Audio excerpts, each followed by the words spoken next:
and that's Jared Goff. And so he was bad last week, and understandably so. It wasn't the best setup for him going into Philadelphia, those environments, the elements there, taking on a very good Eagles defense. Now he gets to take on what should be a layup opponent for him. The last 6 quarterbacks, 5 of the last 6 quarterbacks, have scored 21.6 fantasy points or more against the Giants. They're 3rd worst in terms of fantasy points allowed to the position. And this is the setup for Jared Goff that we love. At home, heavy favorites. I think Dan Campbell's play calling will help Jared Goff enough that he's going to have one of these monster games. So top 5 quarterback for me, top 7 for all of us. We're excited about Jared Goff. Again, much better than he was a week ago. Other starts for me for week number 12, a couple of Cardinals, a couple of Saints, and of course a guy that I think we're going to see heavily involved, and that's Jameson Williams. But Jacoby Brissett, 44 pass attempts or more in 3 of his last 5 games. He's been over 23 fantasy points in all 5 starts in place of Kyler Murray. And the Jaguars, I know they beat up on Justin Herbert last week. He was my start of the week. So like Jared Goff, I was bad last week. We'll both bounce back. But this Jaguars defense is terrible. Brissett should have another big game, leaning on Michael Wilson, especially with Marvin Harrison Jr. out once again. And then in terms of the Saints, well, they're taking on the Falcons. This defense has been bad. Actually good against tight ends, but Juwan Johnson's been very good. All but 3 games over 10 PPR points. And Alvin Kamara, last time we saw him, was very good. The Falcons' run defense, 4th worst in terms of fantasy points allowed to opposing running backs. The last 5 weeks, they're number 1. So this is a great matchup for Alvin Kamara. Hopefully he does well. Dave, who are we starting from your perspective in week 12? Let's throw another Lion on there. David Montgomery, we've seen it in blowout wins where he's come through with at least 10.1 PPR points. That's not necessarily great, but he does have 13-plus PPR, all in Lions wins. 2 are Lions blowout wins.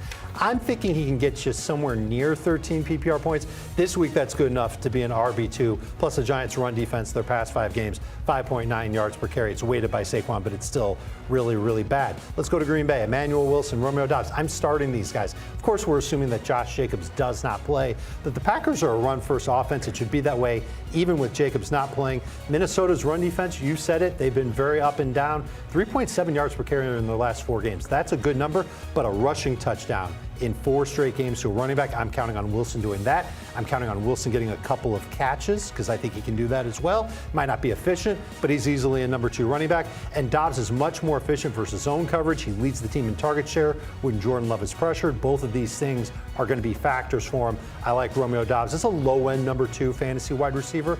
I think Ricky Pearsall is going to be ready to pop. I expect a high-scoring matchup against Carolina.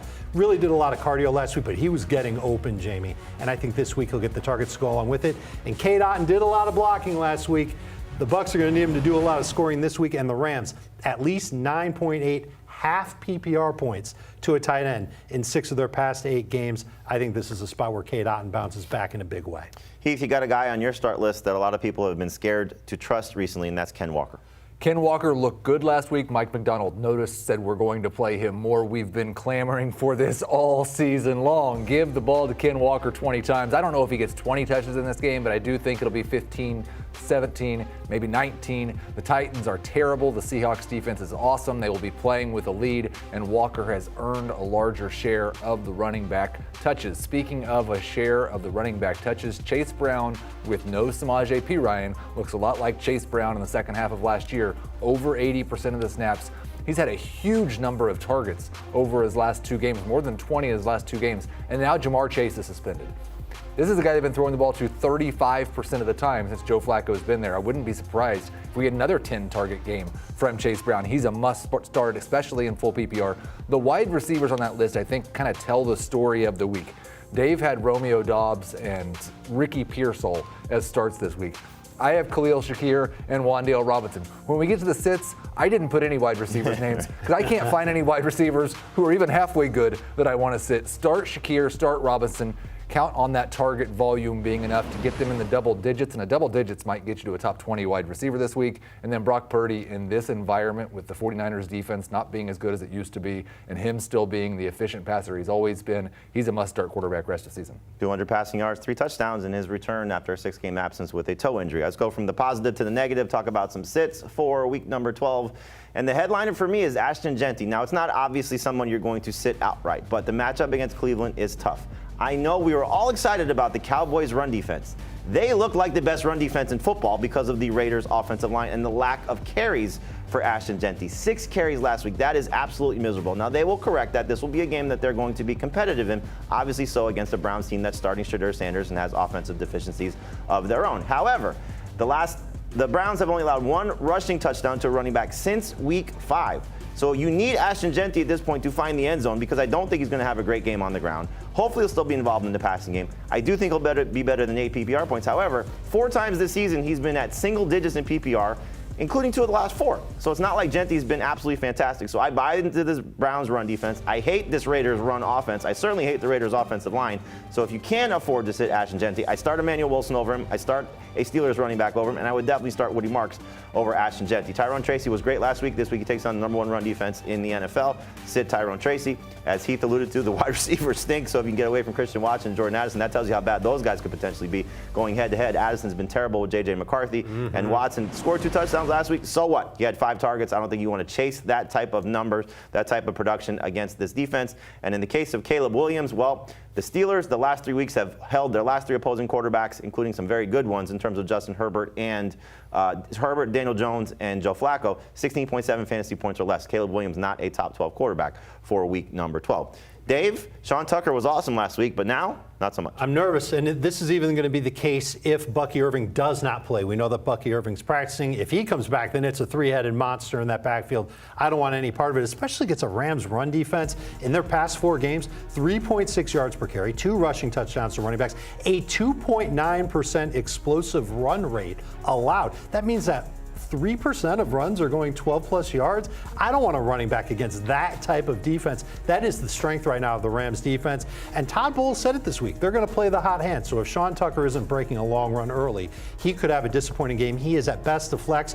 And so is pretty much everybody on this list. DK Metcalf, 10 or more PPR points once in his past 5 games. He continues to get double teamed. He gets good volume, but lately he's seeing shorter routes in the Steelers offense. And I wonder if that's just going to continue. And if that's the case, he might need 11 or 12 targets to come through for close to 15 PPR. Do you like it better with Mason Rudolph? Because I actually do. You do? I don't. I think it's going to be a bunch of short targets either way. It doesn't matter who the quarterback is, if you ask me, because Rudolph is going to have to get the ball out quickly. He might throw further downfield. I'm not sure he's more accurate at doing that. And I just think the way that teams are going about taking on DK Metcalf, it's been the same for a month now.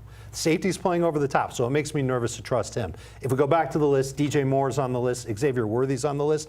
DJ Moore has 11.6 or fewer fantasy points in 6 of his last 7 games. That's bad, but it's not as bad as Xavier Worthy, who has 11.1 PPR or fewer points in each of his last 6 games. These are guys that I don't even think are great flex options for this week. Heath, you got 3 quarterbacks on your list that you're looking to avoid. One in particular that is always polarizing, and that's Baker Mayfield. Baker Mayfield, it wasn't polarizing earlier in the year. He was awesome. He looked a lot like he did last year. Everything was fine. He was a top 6 quarterback every week. The last month, his last 4 games, it's actually 5 weeks in the NFL, he's averaging 16 fantasy points per game. He is QB 23. He's going up against the Rams. They're really good.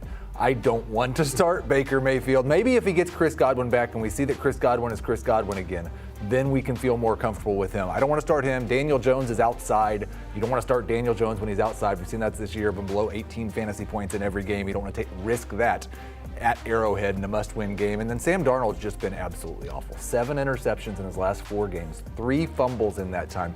2 weeks ago against Arizona, they decided, you know what, let's just not even risk it anymore. They threw 12 passes. That's probably the recipe in this game against Tennessee because you don't have to throw any passes. And then a couple other guys that are not quarterbacks. Of course, I said there's no wide receivers. Kareem Hunt, Isaiah Pacheco's back. When all the Chiefs running backs are healthy, just don't start any of them. Hunt's the best one. He's a touchdown-dependent flex. Mark Andrews is kind of the same exact thing, about 20 or 30 yards every week. You hope he scores a touchdown. I think we've got 12 tight ends that are better than that this week.